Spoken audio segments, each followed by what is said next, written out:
எதுவா இருந்தாலும் வெளிப்படையா சொல்லிடுங்க. இவ்ளோ நடந்ததுக்கு அப்புறம் எதை பத்தியும் மூடி மறைச்சு பேச வேண்டாம். இனி இதை மொத்தமா அடிச்சுட்டு தான் முதல்ல இருந்து கட்டணும்.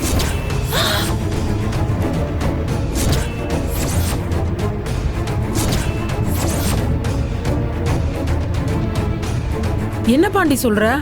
மொத்தமா இடிச்சிட்டு முதல்ல இருந்து கட்டணுமா? இதுக்கே எவ்வளவு செலவா இருக்குன்னு உனக்கு தெரியுமா? செலவு பண்ணி எனக்கா பிரயோஜனம்? அதை யோசிச்சு பாருங்க.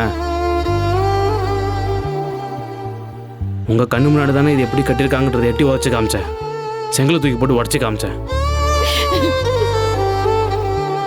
மேலே கட்டின செவரி அப்படி இருக்கும்போது அஸ்திவாரத்தை எந்த லட்சத்தில் போட்டிருப்பான்னு கொஞ்சம் யோசிச்சு பாருங்க. என்ன கேட்டா நடந்தது நடந்து போச்சு, ஆனதை பார்த்துக்கலான்னு மொத்தமாக இடிச்சிட்டு மறுபடியும் முதல்ல இருந்து இதை ஸ்ட்ராங்காக கட்டுறது தான் நல்லதுன்னு தோணுது.